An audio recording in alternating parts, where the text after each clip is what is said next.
আজকে ফুলশয্যা হবে নিজে মুখেই কৌশিকীকে জানিয়ে দিল আবির। বধুয়ার আগামী পর্বে আপনারা দেখবেন আবিরের দুই বোন ঝুমুরকে নিয়ে গেস্ট রুমে রেখে আসে আর বলে কাল সব ঠিক হয়ে যাবে, কাল ফুলশয্যা হবে, কাল থেকে তুমি ঠিক ছোদ্দাবাইয়ের ঘরে থাকবে। কিন্তু কৌশিকী এসে বলে এমন স্বপ্ন যেন ঝুমুরকে ওরা না দেখায়। আবির তো নিজে মুখেই বলে দিয়েছে কেন ঝুমুরকে ওরা বিয়ে করেছে।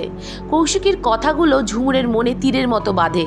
এদিকে দাদু আর ঠাম্মি এসে আবিরকে বোঝায়, আবিরকে বলে ঝুমুরকে ওর নিজের যোগ্য তৈরি করতে, ঝুমুরকে যেন ভালোবেসে সসম্মান দেয়। আবির ঝুমুরের কাছে এলে বদ্ধ দরজার বাইরে থেকেই আবির আর ঝুমুরের কথোপকথন ঘটে।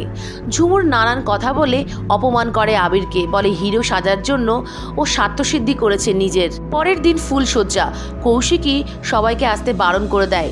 তখন আবির এসে বলে তোমাকে বলেছি না সব ব্যাপারে ইন্টারফেয়ার করবে না, আমি নিজে মুখেই বলেছি এই অনুষ্ঠানটা হবে। তবে কি সত্যিই আজ ফুলশয্যা হবে?